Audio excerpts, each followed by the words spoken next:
Welcome to the 7th video in my conducting series. In this video, we're going to talk about working with different age levels and different ability levels of musicians.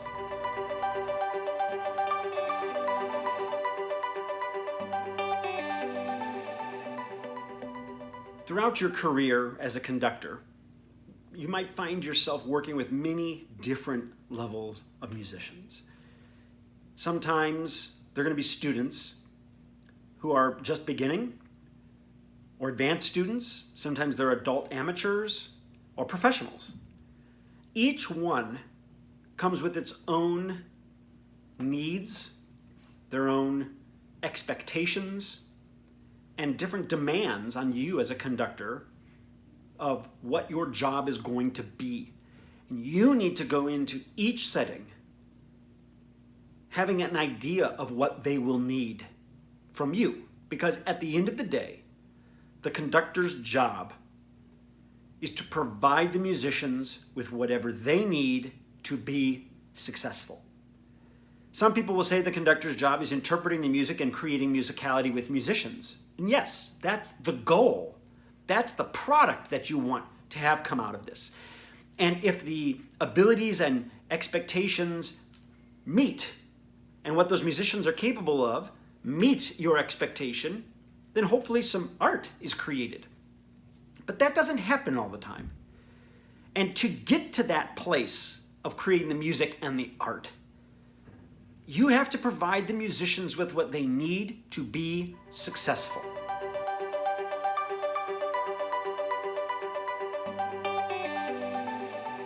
Nowadays, the idea that most conductors work with is figuring out what a musician needs so that that conductor can help raise them to their highest level of ability.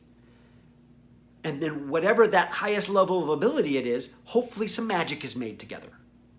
And ultimately that should be the conductor's goal. It should be the conductor's goal if they're working with elementary students or if they're working with the most experienced professionals. What those student musicians needed 2 months ago when you handed them the piece of music and started teaching it to them is not the same thing that they need now, 2 months later, when they have a better understanding. If progress has been made, they're going to need less of the technical and more of the musical. And that should be the ultimate goal. I totally understand that this is held back a little bit or determined by their age and ability. And that's why I started by saying the job of the conductor is to understand what do they need from me to be successful and provide them with that. And as their need changes, you change with it. You're a leader. And at the end of the day, that's a leader's job. It's to have a vision in mind and to provide them with what's necessary to get as close to that vision as you possibly can. Even in the professional world, you don't always meet the vision at the level you'd like to, and there's many different reasons for that. I've done professional concerts before where there was no opportunity to rehearse all of the music, and the musicians had to sight read it in the concert. What do you do at that point? Well, you perform it. And in the performance, you provide those musicians with everything they need to be as successful as they can. So maybe for that piece of music in the concert, you're beating time more. Whereas on the pieces of music you rehearsed, you may be more musical. But you need to go into the rehearsals and into the performances thinking about this, knowing who am I working with and what do they need.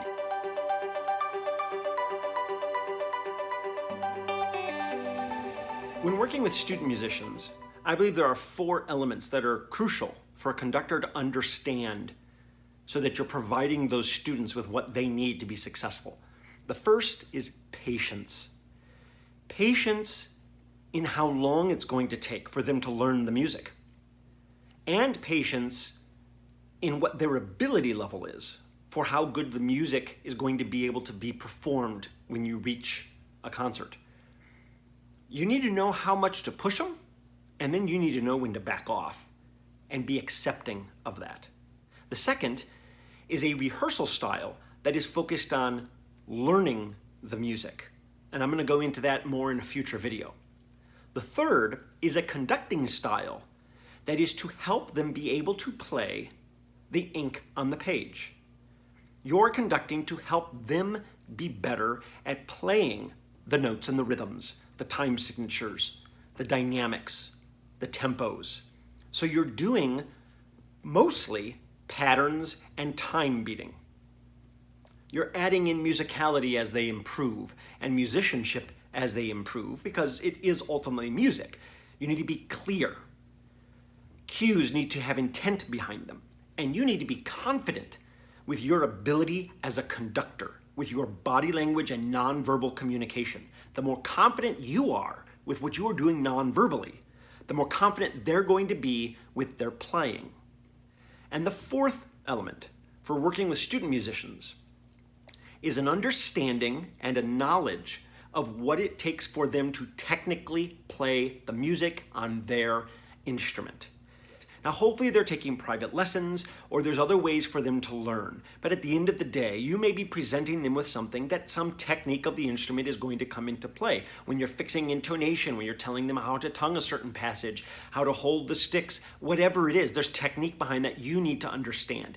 And if there's an area or an instrument you're conducting in an ensemble that you don't feel comfortable with from a technical standpoint, make sure that you have someone available to them to help them learn that.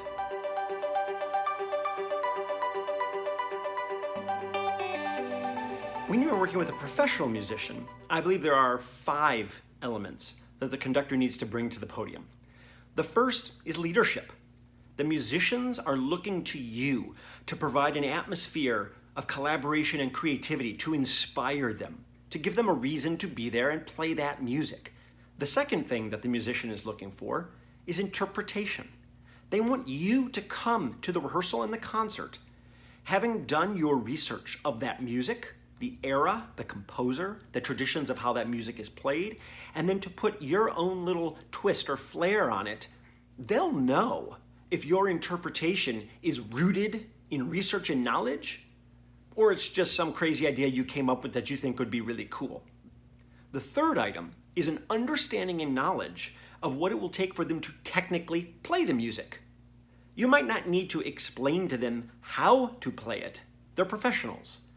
Unless you're playing a 20th century piece of music that they're going to have to actually do some research on how to create some of the sounds, they're going to know how to play it. But they're also going to know if you don't understand what it takes from them in the way that you ask them to play it, in the ideas you have with your interpretation that may be different than someone else, that the tremolo by the strings are played a certain way because of the tempo, and if you take the tempo too fast or too slow, they suddenly can't play those in the same way. Their bowing changes, or the tonguing, whether it's double tonguing or triple tonguing or single tonguing, when it comes to woodwinds or brass players and how they're doing their technique. If you don't understand what it takes for them to play it and you've chosen a tempo that makes it impossible, they know you don't know what you're doing. So make sure you understand what it takes for them to play what you're asking them to play. The fourth element is a mastery and understanding of your nonverbal communication, which is your conducting technique. In this case, they may not be looking for patterns and time beating as much, but they're looking for you to show them how to play the music. And 90 to 95% of the way you're going to show that to them is nonverbally. And once you get to the concert, it's all nonverbal. So you need to know and be confident in your physical ability in being able to portray that music to them through your nonverbal communication. And the last element that you bring to the professional musician is rehearsal preparation. It's not the same type of rehearsal preparation that we'll talk about in a future video with working with students. It's a rehearsal preparation in knowing what parts of the music need a little bit more time. What parts can you just run through it and you're done with it? What's the schedule going to be so that you can get to every single piece of music? And if you don't get to every piece of music, it shouldn't be because you weren't prepared. Something else happened that made you not be able to get through all the music. But you were ready and prepared for all the music in the order of the music, of how you were rehearsing it and how much time you were allotting for each portion of the music. Thank you for watching. For more great videos, subscribe to the Maestro Fox YouTube channel. To learn more about the Maestro, visit StephenAllenFox.com.